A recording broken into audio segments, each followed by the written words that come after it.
I know, my all right, so I'm going to start with a story that takes place not here, actually, in Massachusetts, but in a forest down south. I mean, just south of here, I mean, just due south of here, there lived a frog. But this wasn't any old ordinary frog. This was a wide-mouthed frog. Now, I want all of you to say that with me right now, and I want all of you to open your mouths so wide that I can see the tonsils in the back of your mouths, even if you don't have them. All right, so let's go. Here we go. We're going to say, I'm a wide-mouthed frog. I want to see those mouths open really wide. Here we go. I'm a wide-mouthed frog. Well, that was good. Now this, here we go. This wide-mouthed frog lived in a big old pond, kind of like this one over here. A big old pond his whole life. There he was pretty happy in that pond. I mean, there was lots of water, there was lots of lily pads, there was lots of grass in the meadow by his pond. But you know, after many, many years living in that pond, he got kind of tired of seeing the same old things all the time. He got tired of seeing that same old water and those same old lily pads. He got tired of seeing the same old sky and the same old clouds. He even got tired of eating those same old flies all the time. Well, he decided to go on a journey one day to see what was out there in the world. So that little frog, he hopped out of that pond. And he hopped and he hopped and he hopped through that meadow. He hopped all afternoon until he got to the edge of the forest. Now, he didn't mind being at the edge of the forest, but what he did mind is that by the time he got there, he was mighty, what do you think? Hungry, that's right. Well, that little frog, he looked around to see if he could find any of those flies he was so used to eating at his pond, and, well, he couldn't find any. So he looked around to see if there was someone to ask about what there was to eat around these parts, and, well, he looked and he looked and he looked, and, well, he couldn't find anybody around. It seemed like there was nobody around. He kept looking and looking. Right above him in a tree, right up above him where he was sitting, there was a critter that he had never seen before in his life.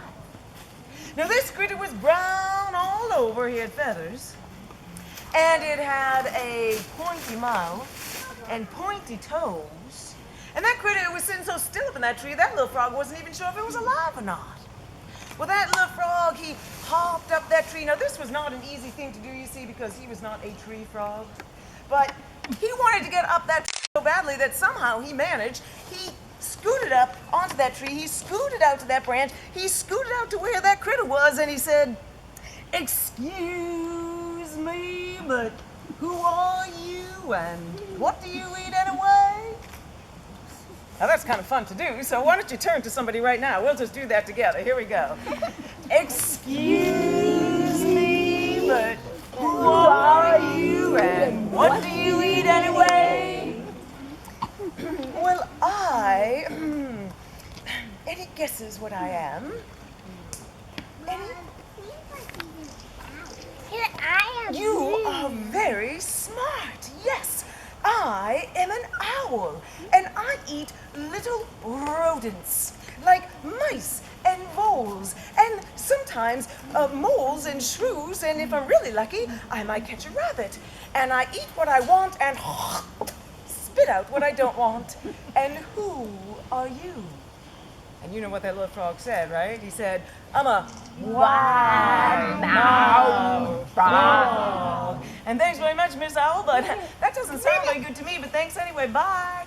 So that little frog, he scooted down that branch, he scooted down that tree, and, well, there he was by the edge of the forest again, and he was even what?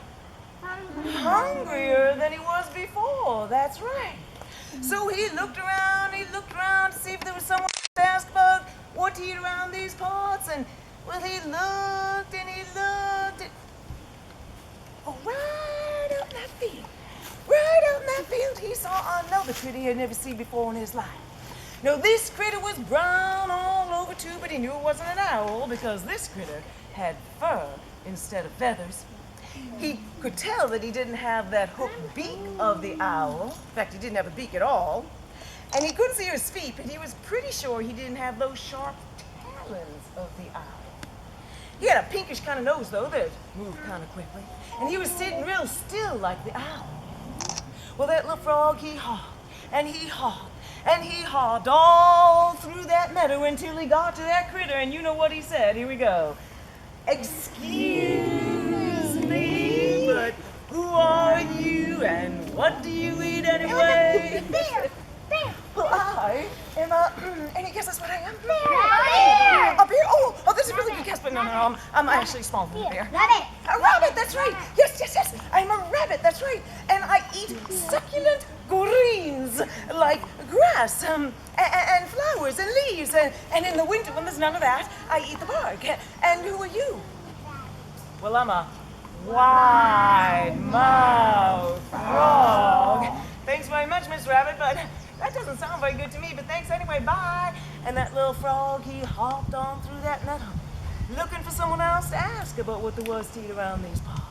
Well, he hopped and he hopped and he hopped until he got to a swamp and he dove in. Felt so good to be in the water again. And he swam, looking for someone else to ask about what there was to eat around these parts, until he came to yet another critter he had never seen before in his life. Now, this critter was brown all over, too. And this critter had feathers like the owl. But he could tell it wasn't an owl because it didn't have that hooked what? Beak of the owl, that's right. In fact, it had a long, pointy beak just like that. And he couldn't see his feet. They were down in the water, but he was pretty sure he didn't have those sharp, anyone remember? Talons, that's right, those sharp talons of the owl. Well, that little frog, he swam and he swam and he swam until he got to that critter, and he said, you know what he said, join me please. Excuse me, but who are you and what do you eat anyway? I am a shorebird, a willet to be exact, and I poke my long beak into the muck down below the water, and I pick out little clams and crustaceans and all sorts of critters that live down there. And who are you? You know what he said, right? Well, I'm a wide-mouthed frog. And thanks very much, Mr. Willett, but I kind of like the idea of critters, but I can't get them way down there in the muck, but thanks anyway, bye. And he swam on into that swamp, looking for someone else to ask about what there was to eat around these parts. Well, he swam and he swam and he swam until he got to yet another critter he had never seen before in his life. Now, I should say that this critter was kind of brownish and kind of greenish, kind of grayish. It was long and flat. It had bumps all over its body. It had a tail that lay on the ground kind of like that, and a snout that lay flat on the ground just like that. Well, that little frog, he swam up to that critter, and you know what he said. Excuse me, but who are you and what do you eat anyway? I am a... Everybody confuses me with a crocodile. I, in fact, am an alligator. And I eat wide-mouthed frogs. And who are you?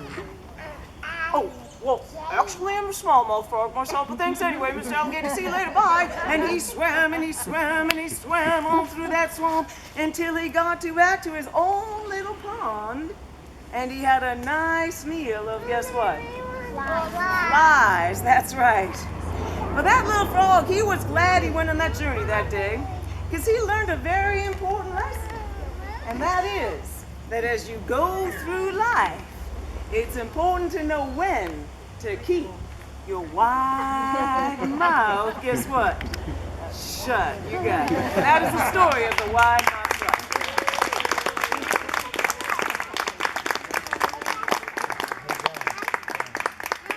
Well, thank you very much. Would you like to